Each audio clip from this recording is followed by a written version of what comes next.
Harry Pearson. Thank you. Oh, me. Well, listen, guys, if my mother hadn't done what she did, I wouldn't be here today. So do we have any celebrities in the audience besides Joe Reynolds and Carl and Marilyn Marchesota?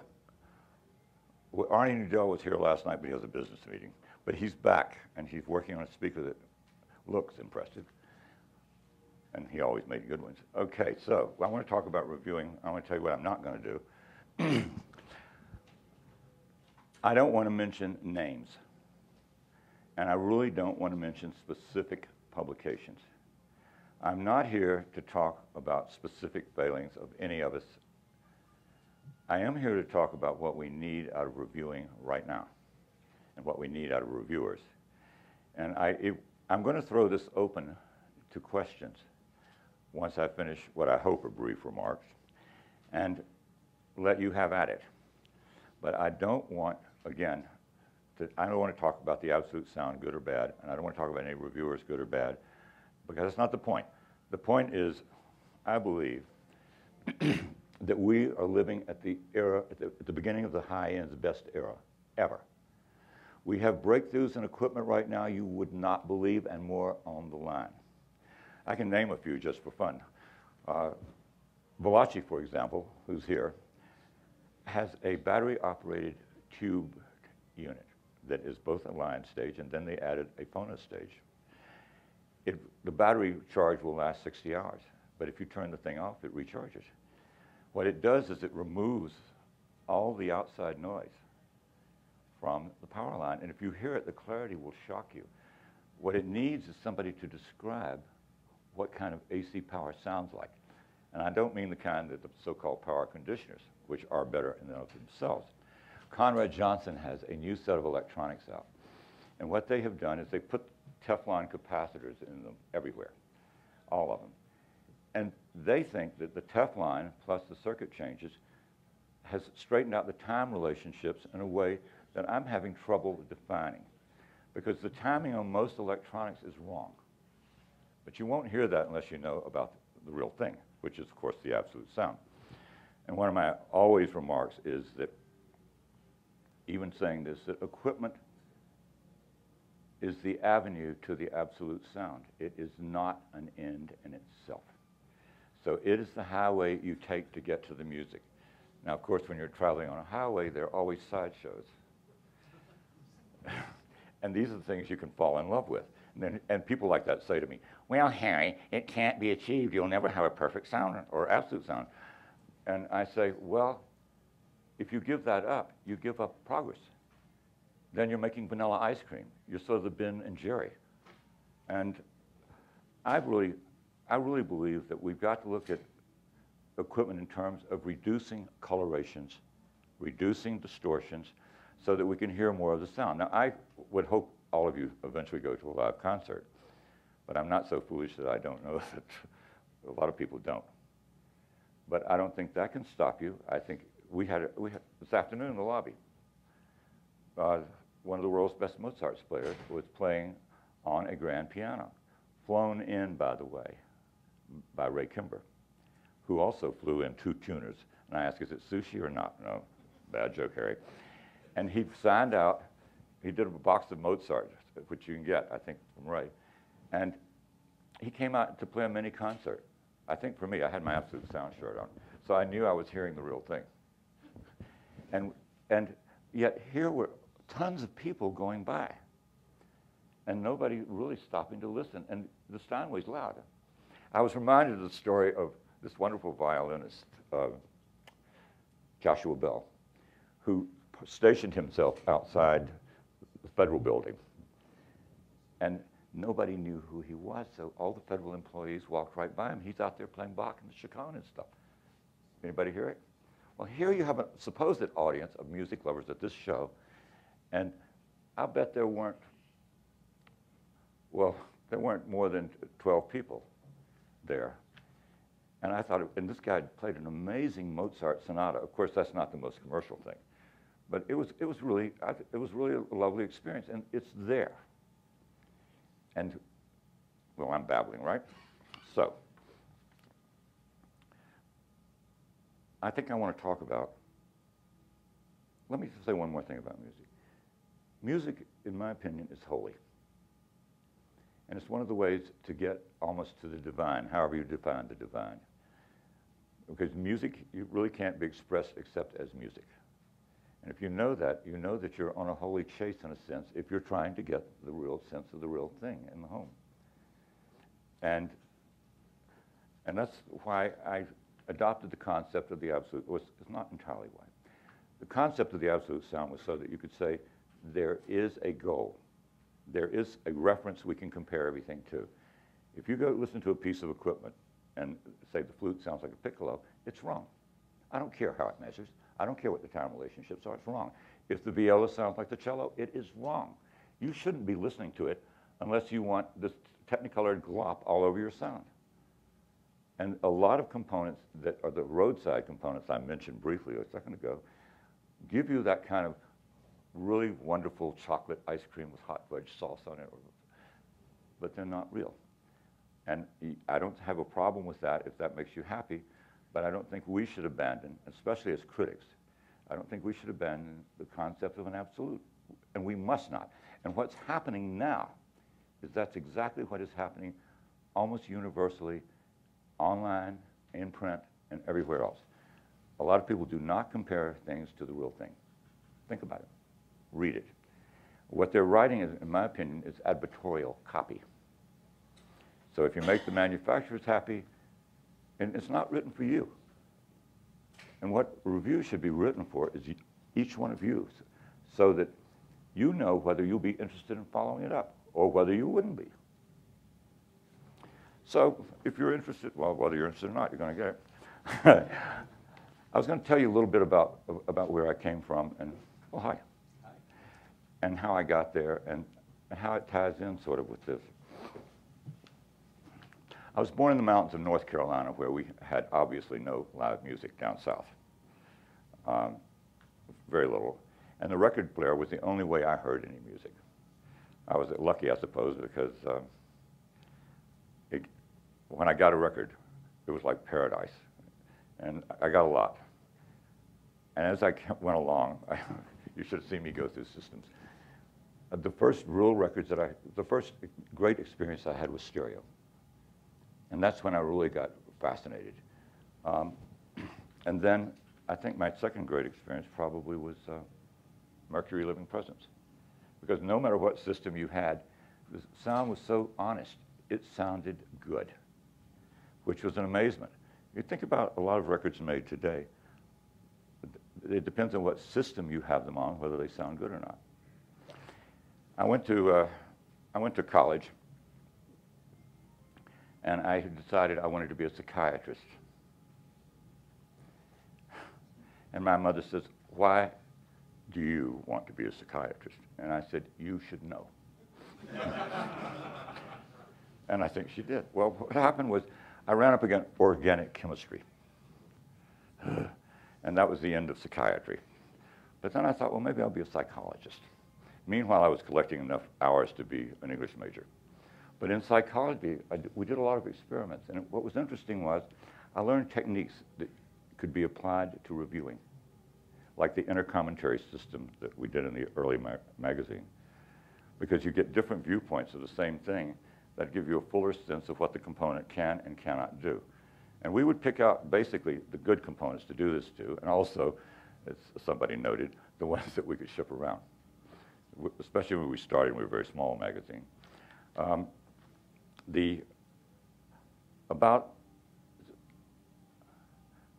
graduated from Duke, and the Army beckoned.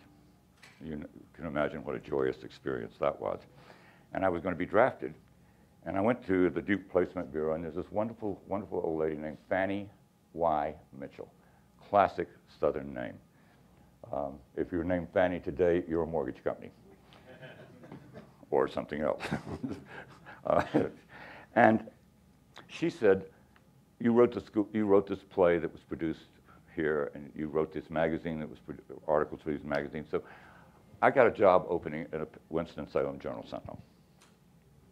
And they can hire you. And And they will hire you. They don't care if you have to for that short period of time, because they knew it's 6 months and I was gone. So I did go to see the Winston-Salem Journal-Sentinel, and I was hired. But what I didn't realize was, once in journalism, you can't get out very easily. And I took my journalism very serious. But when I got to Winston-Salem, there were problems almost immediately, because they said, do you smoke Salems or Winstons? And they said, when you go to cover the civic club, which the beginning reporters have to do, we go to the Lions Club, the Elks Club, the Rotary Club, the Grandmother's Brazier Club, we go to all of those things. And they said, and I smoked then, and I smoked Lucky Strikes. It was not Lucky Strike, as it turned out, because I would go, and I didn't want to, they called the paper to complain that I wasn't smoking this and supporting the local thing. Well, I figured I was doomed, so I went to the Army, and I came back, and the only job I could easily get was working for the Nashville Tennessean, which is a great newspaper. And they turned me into a hard reporter, meaning that I got the tough stories after I went through the break-in period of avoiding the civic clubs. And the thing about that, and the Tennessean taught me, and I was going to apply this, I didn't know, was that you don't report from an angle. You cannot report from an angle. You can observe and report what you see and what you hear and what you take down. And if you walk into a story with a bias, everybody's going to know it.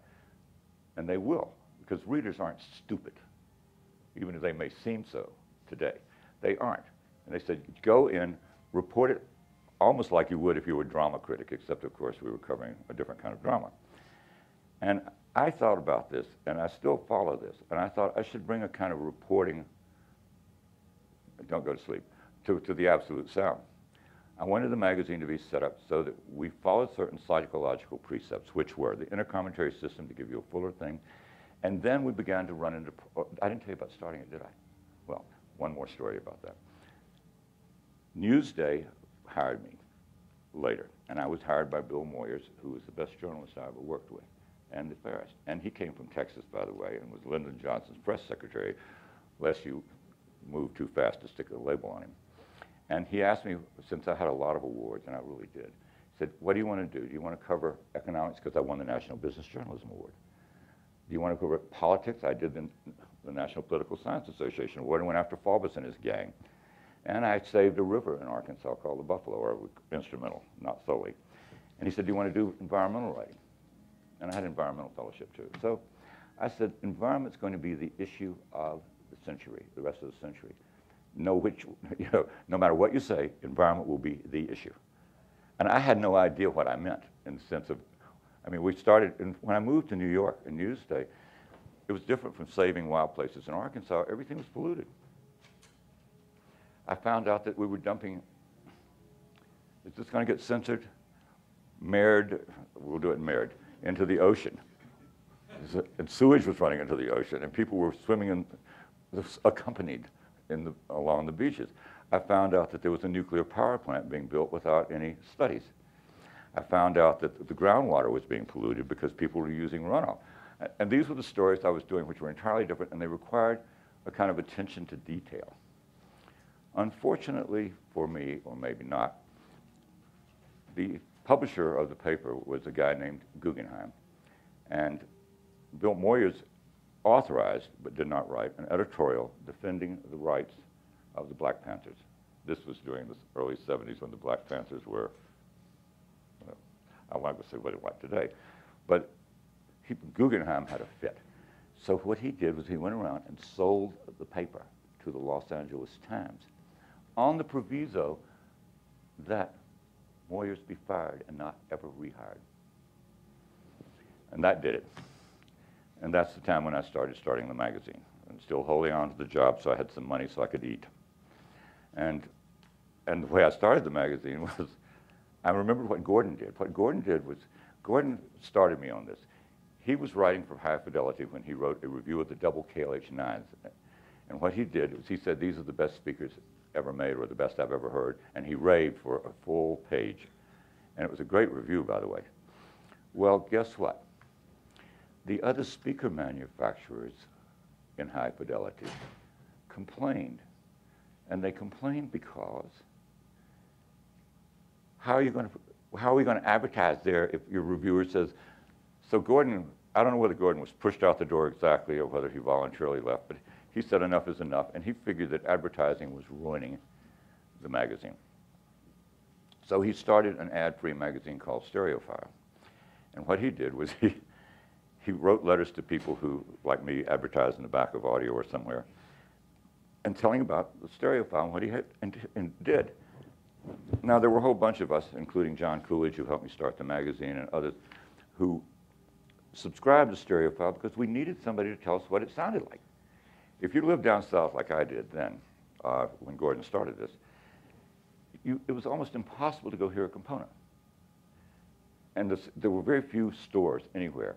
So if Gordon said, like, he liked the KLH, so did I. And I'm talking electrostatic, but they're regular cone speakers. And so he said, this is good. And I went and listened and bought a KLH Model 6, which I adored. It was one of our early speakers. And I could trust him, and the rest of us could trust him. And he was doing a lot of recording in those days, so he had a reference to the Absolute, his own recordings of the Absolute, and Gordon was good at doing this. And this was going very well until he began to get, I don't know whether bored, he was doing a lot of writing for Danico and stuff on their instruction books. And so I'm not sure why he got bored, but he started putting the magazine out less and less frequently. And the more infrequent it became, the more frustrated me and my audio buddies. And you know, if you have an audio buddy back then, friends for life, okay?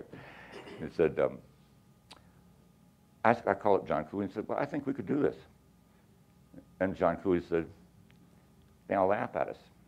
And I said, no, they won't. We'll outright them. And so what we decided to do was to throw out all measurements and use the ear. Because my argument was that traditional measurements only measured the things that the people wanted to measure, but they didn't measure the whole thing. And a lot of designers did not accept the notion that there were other things. In those days, they said, tubes have no depth. They just give the illusion of depth. And there shouldn't be a wide sound stage because that's distortion laterally or some phrase, I forget what it was. And you can't hear any sounds less loud than 3 dB. All these concepts we tackled. And we tackled through listening experience. And what we said was, we'll do measurements if they get to the point that they will, in some cases did. Like digital, we really do have to thank measurements for identifying certain distortions nobody ever heard of before. I mean, like timing errors. I mean, jitter. Who ever heard of jitter?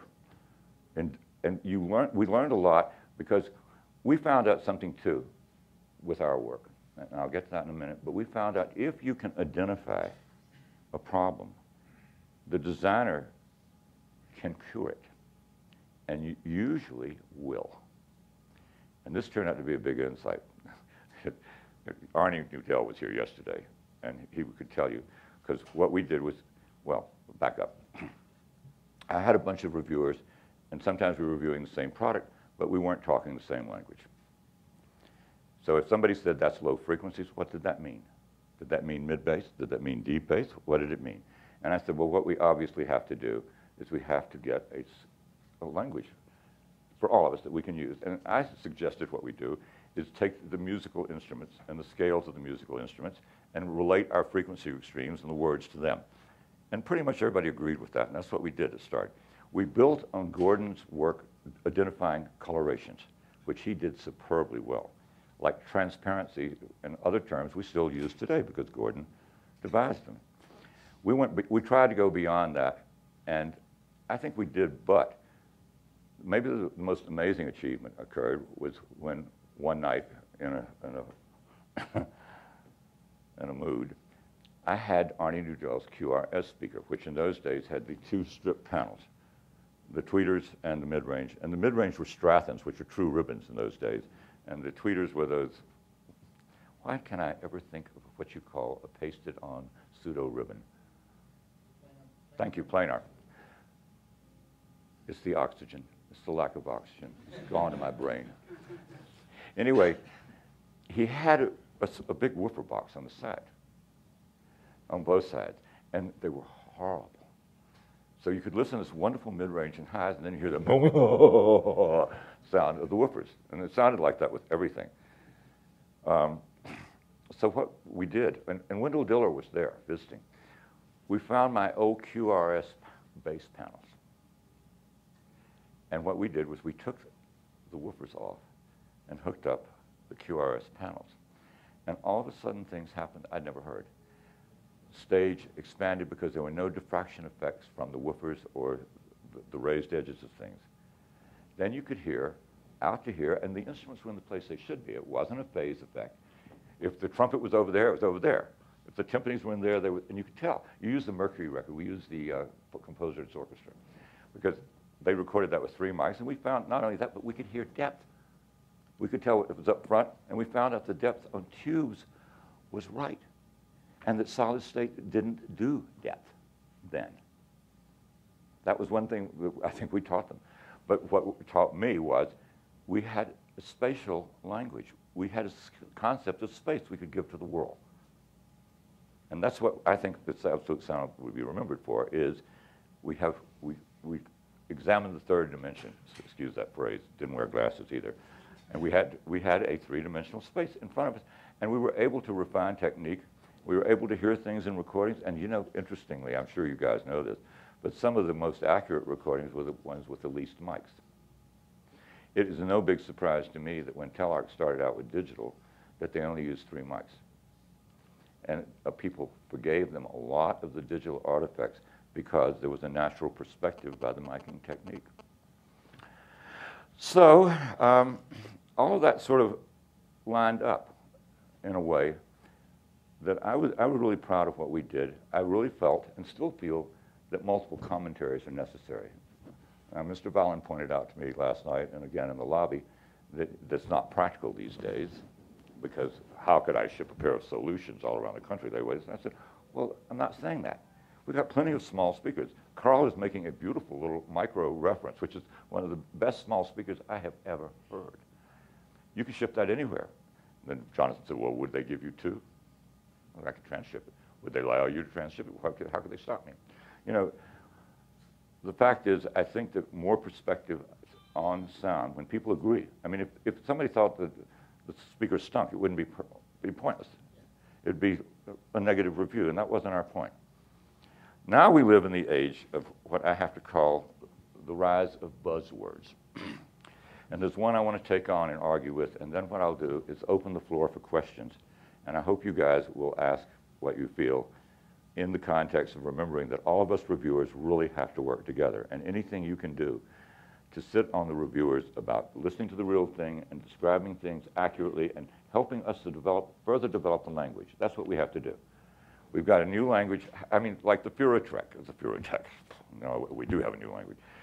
This device, you put a record on, and it demagnetizes the record because the vinyl has all of these iron particles in it.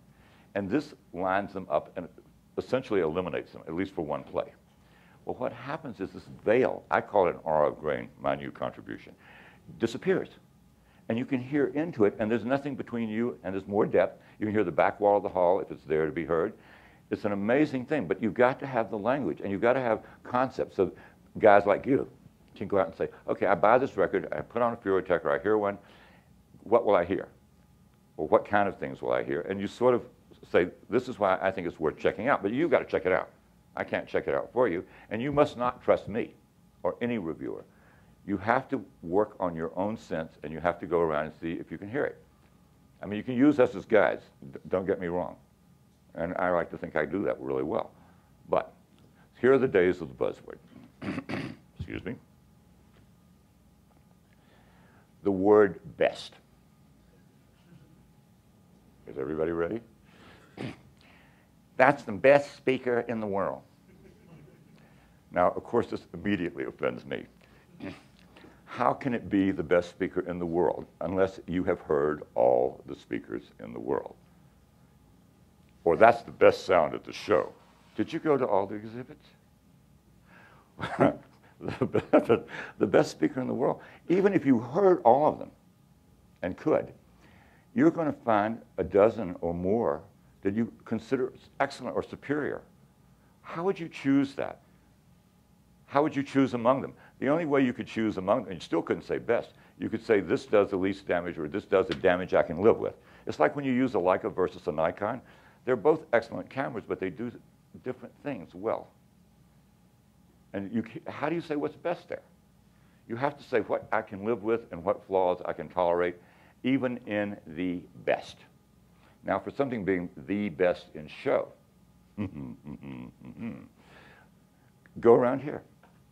I can tell you a couple things I heard that I think are awesome. But is that the best in the show? I can say that's the best thing I've heard, and I can say that. But you're relying on me to tell you that it's the best I've heard. It doesn't mean it's the best any of you have heard. It doesn't mean I'm right. It may mean it's worth looking into. But you get best everywhere. I think it started with another magazine, and I'm not going to name it, but I could. It started with a speaker on the front cover and saying, "The best!" exclamation point. And now everybody's saying the best about everything. Now, to me, that's a deterioration of reviewing. It's a kind of almost bigotry. It's to label something as the best when it is clearly an open field that you can judge for yourself on. And let's see, I think there's one more thing I wanted to talk to you about on this thing. Did I write notes? I wrote notes, but I didn't read them, did I? Well, that's like me. I'm going to write reviews like that. I'm going to write a review on a blank paper, and I'm going to say it's utterly transparent and neutral. Okay. Well, I think that's actually, oh, somebody asked me another question last night, and I didn't answer it. And it's a question that needs to be asked, and I need to talk about a little bit, and probably in question and answers more. And this question and answers thing is, what about your relationship with the manufacturer? The specific question this guy wanted to know, that he wrote down on my paper so I wouldn't forget it after all the chocolate martinis, was that what do you do with a chummy relationship with a manufacturer? And a lot of manufacturers, and Carl can tell you that this is true, try to befriend a reviewer in order to make friendship soften the review if. And what I do, and what I think every reviewer should do, is you tell the manufacturer if you like them. And a lot of these guys are likable. Most of the guys who started in this industry start out because they have a dream.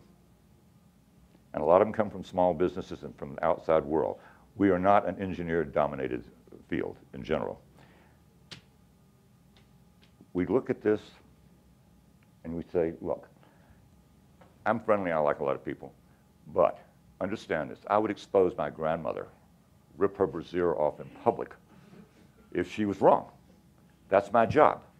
Now, if you can't take that, in a commentary system, by the way, the manufacturer would get a chance to comment on the review.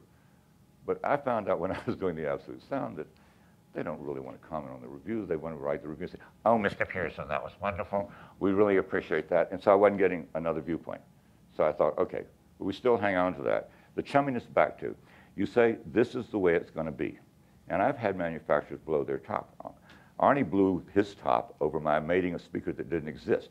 But you know what he did? And he said this today. He said, "I thank you because I went back and designed a great woofer system because I listened to what you said." And this is why I think great criticism can help designers do better work. I really believe that. And if you think I'm an idealist, guilty. Oh, yeah, one more thing I almost forgot to talk about. Oh. Well, don't ask me. I don't know.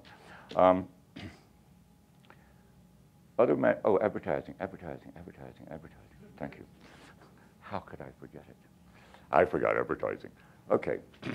I started the Absolute Sound the same way Gordon did Stereophile. I didn't take any ads for 10 years. And I was trying to live off the subscriptions. And that's very difficult because the subscriptions go like this. And if you want to have a regular publication schedule, you almost have a regular foundation. But my big shock came when I found out that the reviewers want to read, not the reviewers, the readers want to read ads. They do, too. It's amazing. Well, think of it. People flip through the magazines to read the ads. So if you have ads, you're real. You're credible. You're not, quote, underground anymore. So what I did was I hired the best advertising salesperson, a woman, by the way, Chris Ewing, who was instructed to tell people, You buy a page in which you can say anything you want to in the absolute sound, but that gives you no access to the staff. That gives you no extra mentions. You don't get these little, what's new at such and such company. You don't do that. You let them buy a page, 2 pages, whatever they want to do. You don't put any restrictions on it except the libel laws, which aren't generally applicable here. And we had a really successful run at this. And so I came up with this saying that probably is not original. I said, it isn't advertising per se that corrupts. It's the greed for advertising that corrupts. Because you're going to, if you've got a good magazine, people are going to want to advertise in it. And that's the truth. The Absolute Sound did really well with the ads and with that policy. Excuse me, I've got dehydration. Lack of chocolate martini. May I have a sip? Okay. I need for you to do something for me. I want you to recognize the questionnaires. When we ask a question, I want you to stand up and say your name so that he can hear you. If we have to bring a mic, we will. You in the back would speak loud so that Art will essentially call on people. I will answer the question, and we'll try to keep this under control. Remember, no slamming the guilty. Go ahead, would you? Step up. Sure. Please. Up here at the mic. Okay. You have to be there. Sounds good. Yeah, it gives you a symbol of authority. Cool. For once? For once? That's funny. Okay, question, Steve.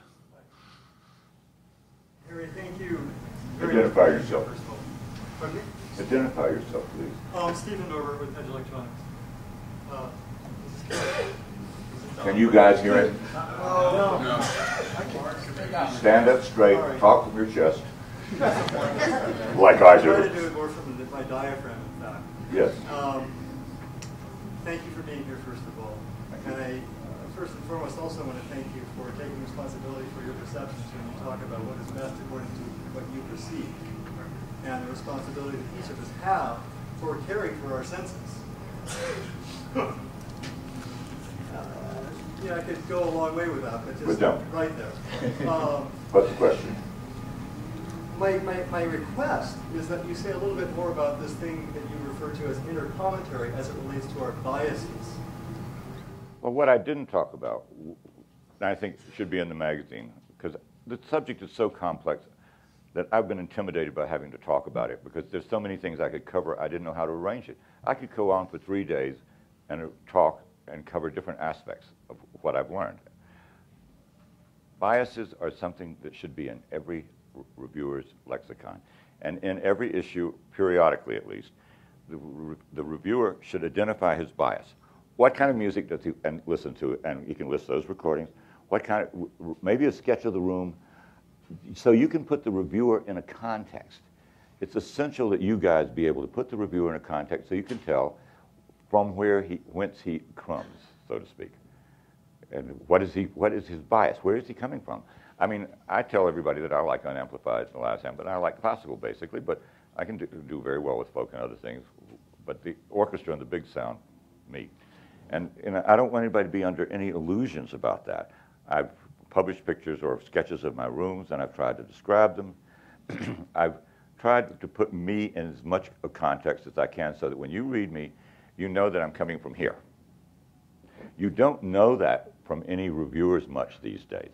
You don't know where they're coming from. Obviously, you don't know where they're going if you don't know where they're coming from. And, well, it's true. And, it's a very difficult situation because we're missing context.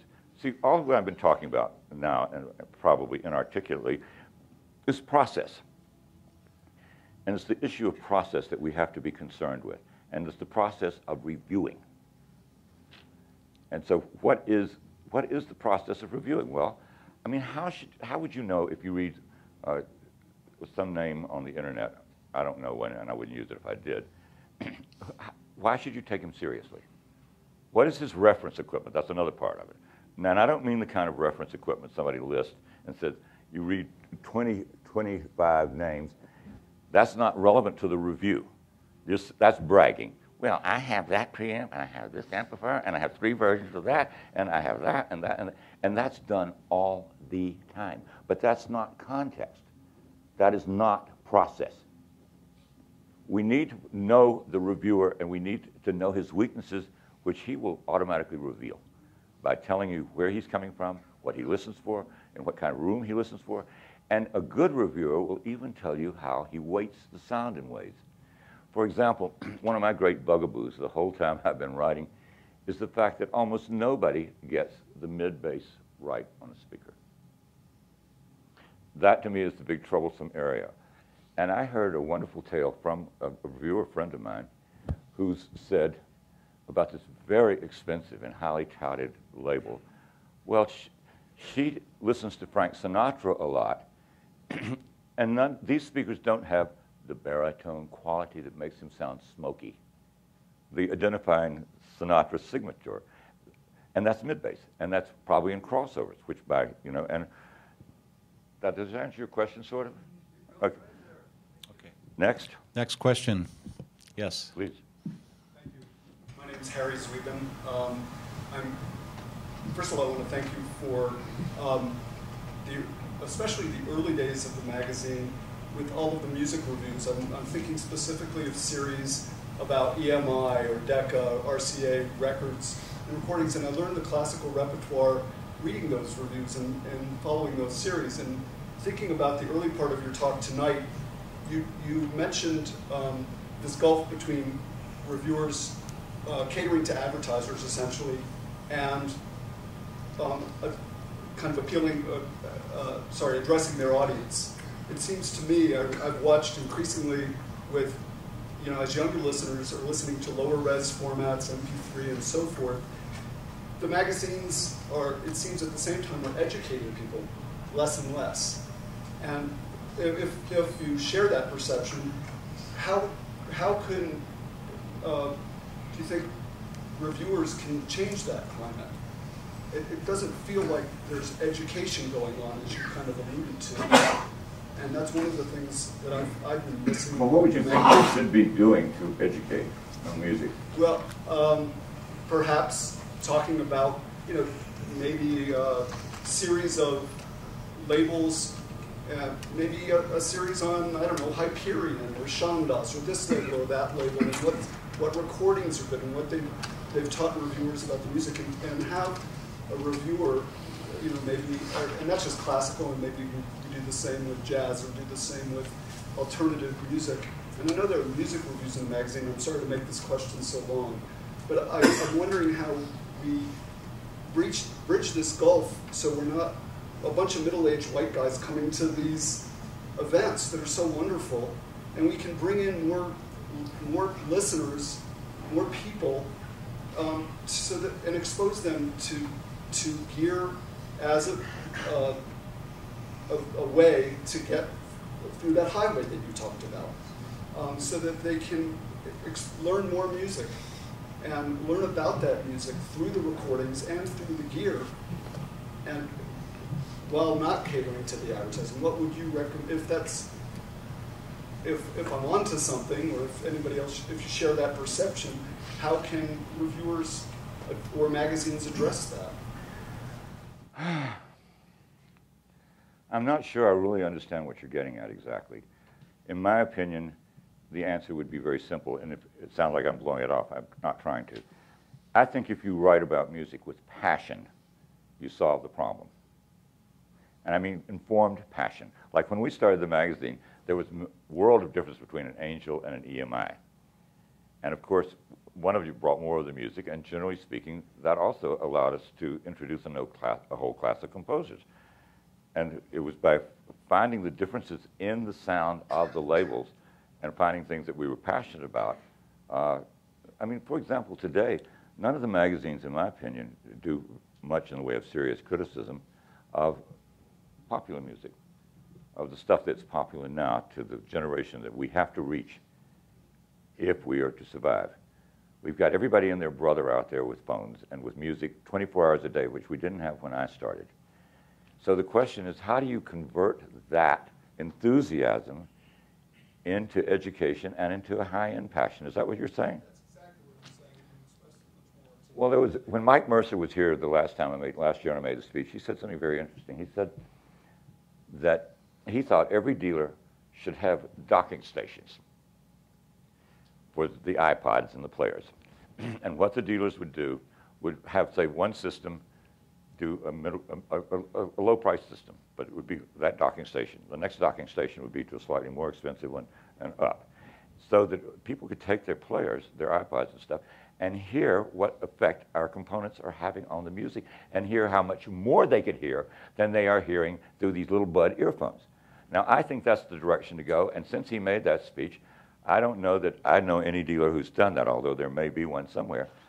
And I called up John Chin, who's at Great O Labs, and they're still making great headphones, by the way.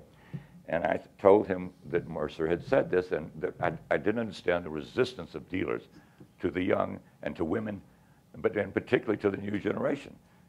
I think dealers are a dying art, by the way, I should say that. And he said, well, I have a shop downtown, a good one in Manhattan, and the college kids go by, and there are hundreds every hour. And so he said to the guy, do you have any headphones in the window? No. Does that tell you anything? If that tells you anything, then you can see the dilemma that I think we face. And I think that you put your finger on it. Go ahead. Yes, go ahead.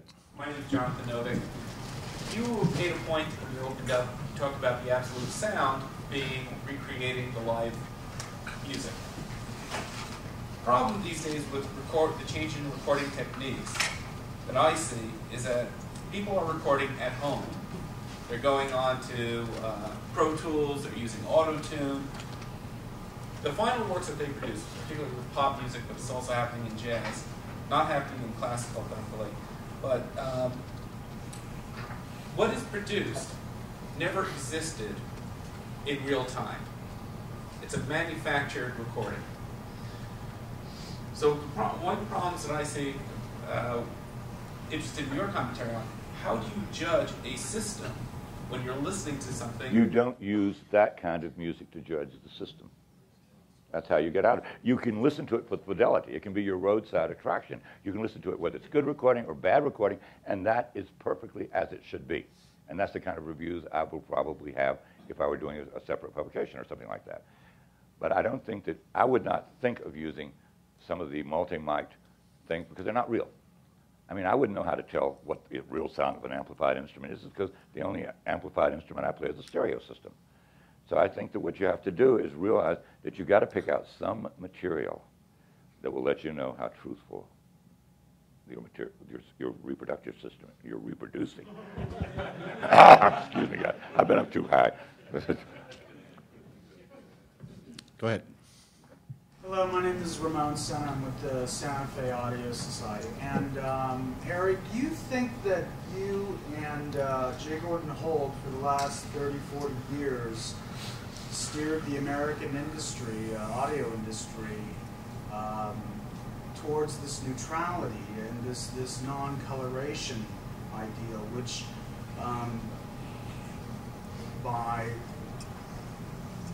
what you guys have written over the years, and also what's gone on in Europe and in Japan, which obviously many would say that many of their audio products are colored.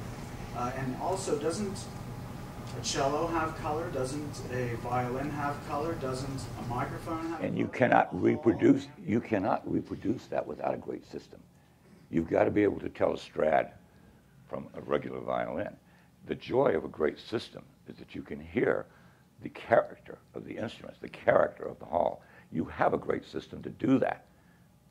And the reason the reason we move toward tonal neutrality in the components is to be able to replicate something approximating the original. And that's what I did. And if me and Gordon did that, fine. Really and truly, I think we did the right thing. Go ahead. Mark Conti, Veloce Audio.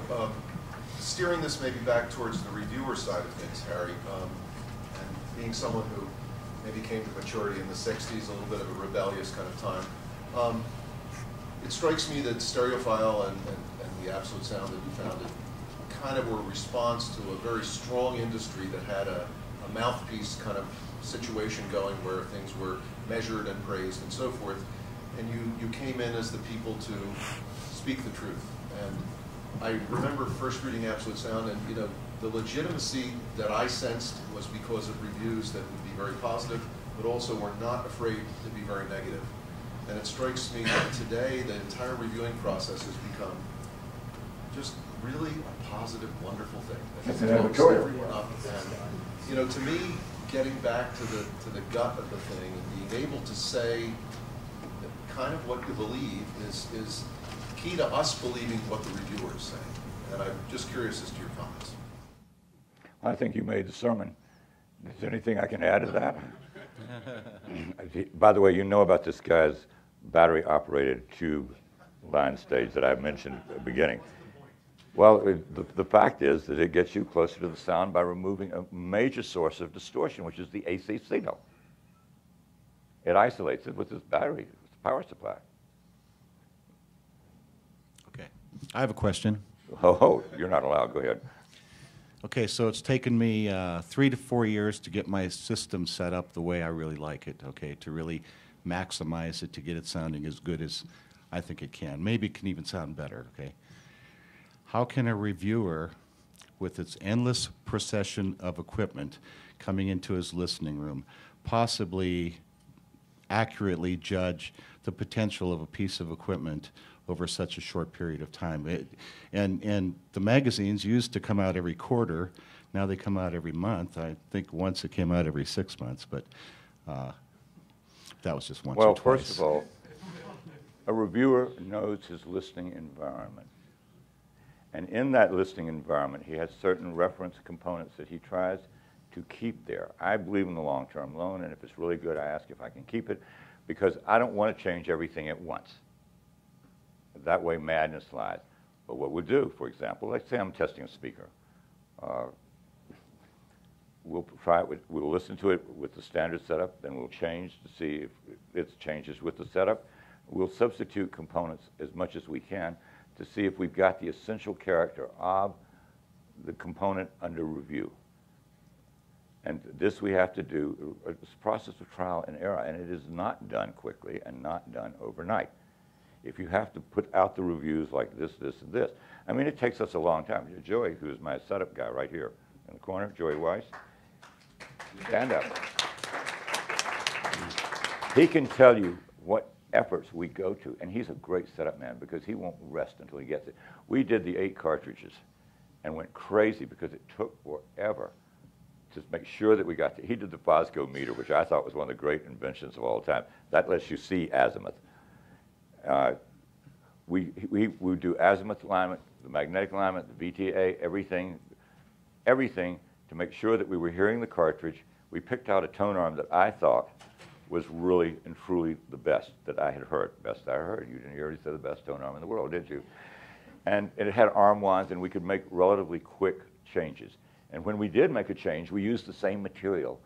And we picked out, for the cartridge report, we picked out 3 discs that we really liked, that I found challenging. And we did them, each cartridge. And we took our time, and if we weren't happy with something, we went back. We cleaned the records. You have to do that. I didn't have the Furatech then. I hate to think what more might have been done. But you know, what you have to do is you do it step by step by step. If you got a preamp in you like, you've got to hear what that can do with different sources. You do, and you have to hear it with different amplification at the other end. And sometimes I do something like, if I find a really good reference, for example, my cables, I consider as good as I've heard, and they don't change with the system. And that's one of the reasons I use them. They stay the same no matter what use I put them to. So I consider them a standard. And they allow me to listen to other things instead of the cables. Now, the cables are a nightmare, as you well know. And reviewers have to discover the cables are like tone controls. If you want to adjust the sound of your system without one of those old tone control devices, change your cables. And I can't say it's easy. It isn't easy, and it's not supposed to be easy. But there's some things you can do faster, especially if you know your room. I'm lucky. I have 2 really good rooms, and those are post-fire at my house. And they are really neutral with very few only one node in one room, and that's in the corner, I mean, in the bay window. Then you sort of know that the room is not adding character. Now, a lot of reviewers have rooms that cause rising high ends or sunken high ends. And so you can see that. That's Carl Marchesota. You want to say that out loud? Big problem with reviewing, there's a lot of problems. One of the problems is Stand up. we don't have standard rooms for people to review. Loudspeakers are subject to their environment. Many reviewers have anything but flat rooms to listen to. So now you get confusion in the public because one reviewer says this speaker is great because he happens to have a room that has a rising low end and the speaker has limited bass. Next reviewer gets it, he's got a flat room. He says this speaker is terrible. Right? So you think the reviewers are crazy. They're not really crazy because they're listening in different environments. It doesn't apply to amplifiers so much as other things, but in speakers it's paramount. You have to know what environment. And he's blessed with a house and rooms that are almost like listening outside. They have like no character. No other reviewer I've ever run into in 30 years has rooms like this. So everyone else has a colored room to some degree. They don't tell anybody about it. They tell you it's perfect, and they hear this, that, and the other thing. The comment I wanted to make was how can we focus reviewers in general to get back to describing what they hear as it relates to live absolute sound, rather than giving their opinion whether this is better than the last speaker they heard or the last amplifier they heard, which is of limited usefulness, especially now compared to 30 years ago. It's much harder to hear high-end equipment, which is why this show exists. Everybody comes here because where else are you going to hear all this stuff, right? And now that you don't have 400 dealers in a city to hear all this stuff yourself, which is the best thing, the next best thing is to come here, hear it for yourself if you can, or read about someone's accurate description of what it sounds like, which you don't say anymore. That's what he started the magazine with. He didn't say, I like this, I hate this. This sounds like this. The real thing sounds like that. You judge for yourself if this fits your boat. Another question I was raised last night was, how do you trust a reviewer? It's the same way you trust a food critic. You see what he says, you go out and you check it for yourself. And if you agree with the guy, you start to gain confidence in what he writes about future things. And if you think he's all whack and he's out of his mind, then you don't read him anymore. You go find someone else. Finally, you find a reviewer you kind of agree with. That's how you get confidence in a reviewer. None of them are perfect. They're all operating under different conditions. But what's different now is the rules have changed. That's what he's trying to touch on. The rules are now different. There's a lot of stress on the industry. Print magazines are under a lot of stress to survive. Okay? Advertising is much more important now than it used to be. There's all kinds of factors. But the main thing is, we can get people to describe what they hear, and you judge. If they tell you they think it's great, it's a really very little usefulness to anybody, because how do you know you're going to agree? And it's only under their condition anyway. So, and a lot of people are judging things at shows under ridiculous conditions, which he would never allow when he ran the magazine. One of the rules was, you don't comment on stuff at shows. It's either in your reference system, or forget about it, because vagaries will screw up everything, you know. So the best things will be the worst. There's no way. So there's a lot of confusion in the marketplace. Confusion is bad. Education is good. And the industry has gone in the wrong direction, I think, in my opinion. They should describe what they hear as it relates to the real thing, and then you judge it. And I think it's more important now than ever because it's hard to find this stuff. And the more esoteric it is and the higher the performance it is, the fewer dealers are capable of handling that product. It makes it even more difficult for you. So if you want an NAD receiver, you can find it anywhere, right? If you want a NOLA speaker, good luck. You know, we have very few dealers that far apart, they're qualified, but oftentimes you can't get near one. So, and that applies to a lot of people in this industry. So I think it's more important that reviewers be, I don't know if you can do it. That's why I was going to ask him. I don't know if it's possible, but if they can be refocused in describing what they hear, it would be a lot more helpful than saying, I think this is better than that, that's better than this has more bass than that. It's just confusion, really. Thank you, Carl. One Next of the question. advantages, ladies and gentlemen, there are some ladies, yes, was the multiple commentary system. Guess why? Because the differences in rooms would average out in the comments on the thing. Because I knew not every reviewer had a perfect room. And so how do you get around that? You pick a component that is essentially honest and truthful and expose it to people with different reference systems, different environments, to see what they have to say. And that gives the consumer a better sense, the user, you, the music lovers, of what the component might be. You still have to check it out. It's not going to solve everything, and it doesn't. Questions? Or Go ahead. Hi, Arnold Martinez, Tweak Studio in Chicago. I did bring up this question to you last year at the CES about reviewing individuals. There are a lot of great equipments out there, but it's just like racing. You have a good equipment, and there are a lot of beginners out there in the high-end industry. Probably a majority of my clients, because I'm a dealer, a lot of them probably do not know how to even operate or push adapt to the right 2496 or whatever technical it is. And I'm probably one of those persons, and I don't know everything either, and I sell these equipment. And I did mention to you about reviewing dealers. How about reviewing individual installers who are qualified to actually educate beginners that are buying? Because right now, as a dealer, the market has gotten saturated, and there are also other, you can always build a market, and educating them, as one of the gentlemen said earlier, is an important factor in the industry. And I think that, from my point of view, that we've got race driver that races, and you've got Michael Schumacher, you've got all good race drivers. How about like Joe? You want me to answer the question? Yeah. Okay. I think we should review dealers. I really do think we should, and I don't know quite why we don't. Some friends of mine went into a dealer. The records weren't cleaned. The system was hooked up wrong. And there were elementary things that any dealer should know. And these days, given the quality of equipment, the dealer is one of the stumbling blocks to getting to real high-end sound. I don't know how, given the complexion of the magazines, and I mentioned mine and others, how I would love to do it.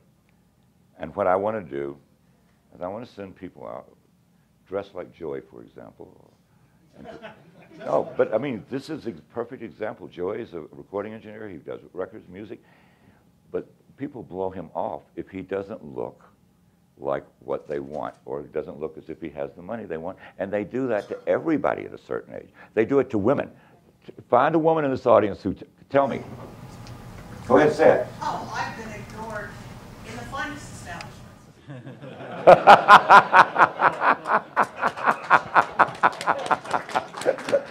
You want to identify yourself? I know who you are. My name's Karen Richardson. I've been in the industry for about 40 years, and I actually wrote a few articles for the Absolute Sound in fairly early days. Well, if you guys have any ideas, now maybe if you, all of us got to, I mean, not me, but started writing to the magazines and saying, I think, a lot of you did write and say, I think you should review dealers. Given the critical situation dealers are in, we might be able to have a positive influence to create a better set of high-end dealers and make them more open to women, to young people, to people that they wouldn't look at twice. I mean, I would hate to think, I used to walk into these stores when I was younger, and they didn't know who I was, and they'd say, well, I know Harry Pearson, I'm his best friend.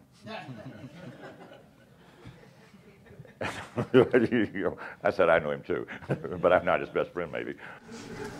But there's so much work we have to do, and getting all of you here together is a basic core. We need to get reviewers in magazines better. And I didn't want to criticize specific reviewers in magazines, although practices like use of the word best and stuff, I do. I want your help. I'm here asking for it, because I want to make better journalism. And it is journalism. If you go into a dealer and they can't show off a good record, if they don't have a record, or if their CD player is hooked up to something that inverts phase, there are all kinds of things that you should know. And you're not going to hear. Question? Question. Okay, we'll take one more question, and then everybody can escape the clutches of HP, including HP. Okay, Vital. Go ahead.